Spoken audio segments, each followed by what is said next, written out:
Muhammad, Muhammad, Muhammadur Rasulullah, Rasulullah, Rasulullah, Muhammadur Rasulullah.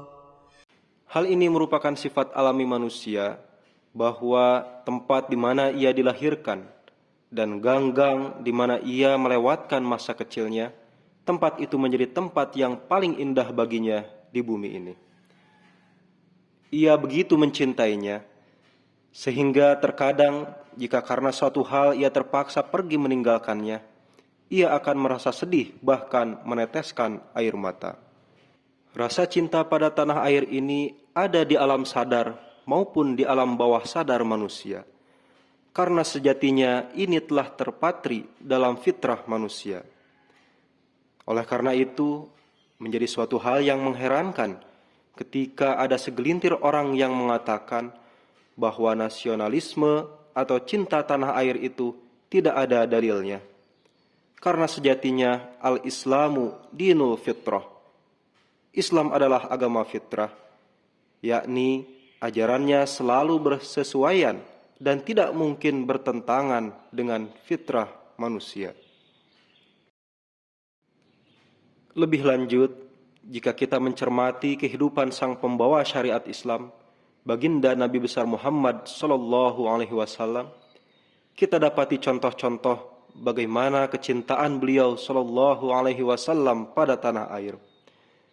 Misalnya, ketika beliau sallallahu alaihi wasallam mendapatkan wahyu kenabian, beliau datang kepada Waraqah bin Naufal, seorang imam Arab beragama Nasrani yang masih berkerabat dengan Siti Khadijah. Waraqah merupakan sepupu tertua Siti Khadijah yang dikenal memiliki perangai baik dan menjadi orang terpandang di suku Quraisy. Ketika Waraqah bin Naufal mengatakan kepada Rasulullah sallallahu alaihi wasallam bahwa sungguh engkau akan didustakan, Nabi sallallahu alaihi wasallam tidak berkata sedikit pun. Lalu ia berkata lagi, dan sungguh engkau akan disakiti. Nabi sallallahu alaihi wasallam pun tidak berkata apapun. Lalu ia berkata, sungguh engkau akan diusir. Barulah kemudian Nabi sallallahu alaihi wasallam menjawab, apakah mereka akan mengusirku?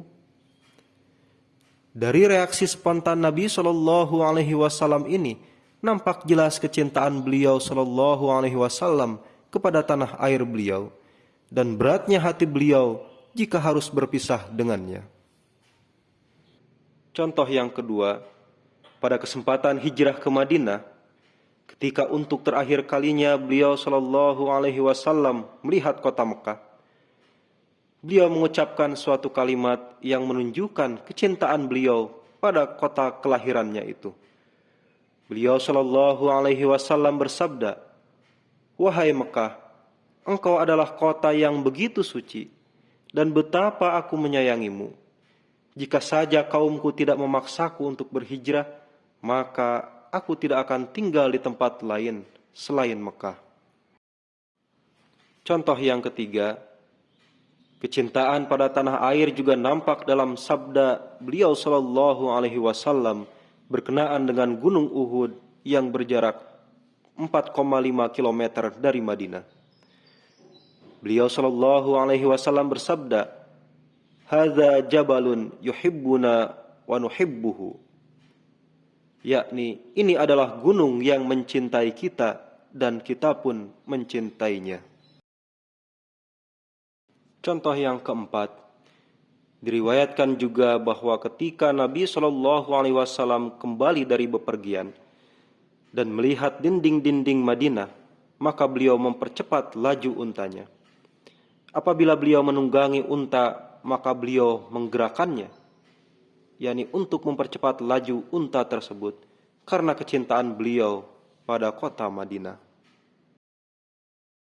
Adapun contoh yang kelima, sejarah membuktikan bahwa beliau sallallahu alaihi wasallam juga tidak hanya menyimpan semangat nasionalisme itu untuk diri beliau sendiri saja, melainkan juga mengajarkannya dan berusaha untuk menerapkannya kepada orang lain.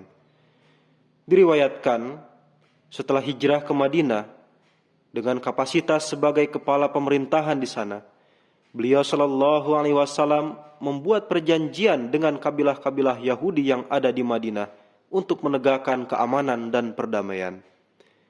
Dari sekian banyak poin dalam perjanjian tersebut, di antaranya adalah jika ada suatu kaum yang memerangi orang-orang Yahudi atau kaum muslimin, maka mereka akan bangkit saling membantu satu sama lain.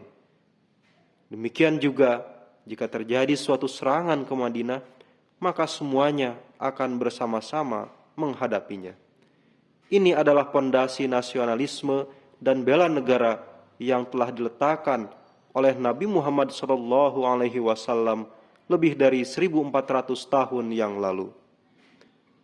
Dari riwayat-riwayat di atas, nampak jelas nasionalisme dan kecintaan pada tanah air yang dimiliki oleh Rasulullah Shallallahu Alaihi Wasallam.